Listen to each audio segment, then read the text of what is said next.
අනේ නායක හාමුදුරුවනේ මාව මහාන කොළාණ්ඩ මාව එලවන්න එපෝ.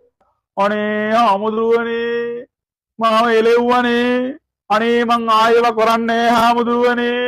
අනේ ආනායක හාමුදුරුවනේ මට සමා වෙන්න හාමුදුරුවනේ. හේයි හේයි මීට වැඩිය හොඳයි. හේයි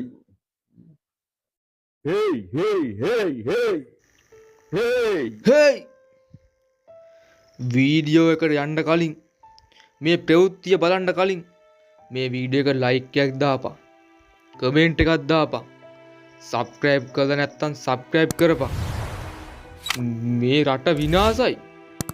මෙහෙම වීඩියෝ බලනවා විතරයි, views යනවා විතරයි, සබ්ස්ක්‍රයිබ් නැහැ, ලයික් නැහැ. ඉතින් කොහොමද රටක් කරන්නේ? ඉතින් ඔන්න සුපිරි ප්‍රවෘත්තියක් තියෙනවා. රාජාංගනේ හාමුදුරුවෝම මේ සංඝ සභාවේ නිරපයි කියලා ඔන්න මේ දවස්වල ප්‍රවෘත්තියක් එනවා. ඒ කියන්නේ අද තමයි මේ නිවුස් එක ආවේ. ඉතින් රාජාංගනේ හාමුදුරුවෝ ගැන මෙන්න මේ විදිහේ නිවුස් එකක් තමයි තියෙන්නේ. පූජ්‍ය රාජාංගනේ සද්ධාරත්න හිමියන්ව සංඝ සභාවේ නිරපා හැරීමට ශ්‍රී ලංකා රාමාන්‍ය මහානිකායේ කාරක සභාව තීරණය කරලා තියෙනවා. පූජ්‍ය රාජාංගනේ සද්ධාරත්න හිමියන් සම්බන්ධයෙන් ලැබුණු පැමිණිලි පිළිබඳව ශ්‍රී ලංකා රාමාන්‍ය මහානිකායේ කාරක සභාව සොයා බැලීමක් සිදු කර ඇති අතර ඒ අනුව මෙම තීරණය ගෙන ඇති බව රාමාන්‍ය මහානිකාය සඳහන් කළා. උන්වහන්සේ පවත්වාගෙන ගිය YouTube නාලිකාව තුළ තමයි මේ YouTube නාලිකාවත් එක්ක තිබුණු පාර්ශව රැසකට බැලවැදින හේතුවක් හින්දා තමයි මේ තීරණය අරගෙන තියෙන්නේ. ඔයගොල්ලෝ රාජාංගනේ හාමුදුරුවන්ගේ YouTube නාලිකාව දැක්කනම් ඉතින් අපිට බලා ගන්න පුළුවන්කමක් තිබ්බ මේ ළඟදී සුදා එක්ක පොඩි වලියක් ගිහිලා තිබ්බා. ඉතින් ඒ වගේ දේවලුත් තිබ්බා. කොහොම හරි අපේ අර ගෝඨාභය රාජපක්ෂ ඉන්න කාලේ ඒ කාලෙත් මේ හාමුදුරුවෝ රට වෙනුවෙන් ගොඩක් කතා කරා. හැබැයි මේ කතා කරපු හැම දෙයක්ම හැබැයි සුද්ධ සිංහලෙන්ම කතා කරා. කොටින්ම කිව්වොත් එහෙම ඇත්තම කතාව සුද්ධ සිංහලෙන්ම කතා කරා. ඉතින් මොනවා වේද දන්නේ නැහැ. මං නම් හිතන්නේ හැබැයි මේ අපේ රාජාංගනේ හාමුදුරුවෝ සිවුරෙන් අයින් වෙයි කියලා.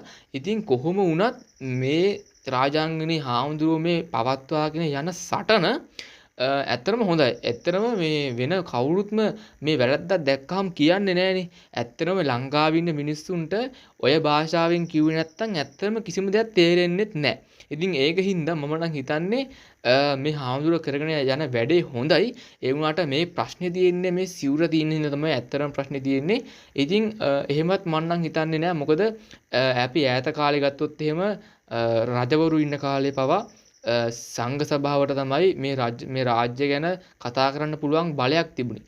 ඉතින් කොහොම වුණත් මේ රට ගැන කතා කරන එක ඇත්තටම මේ රට වෙනුවෙන් කතා කරන්න ඕනේ. ඇත්තටම මේ රාජාංගනේ හාමුදුරුවෝ අරගෙන යන මේ සටන ඇත්තටම හොඳයි.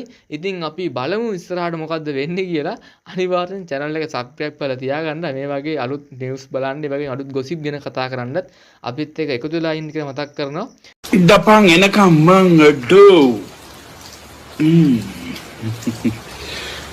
මේ අහසට පොළවේ නැගින්නේ එකම දුමාරයයි.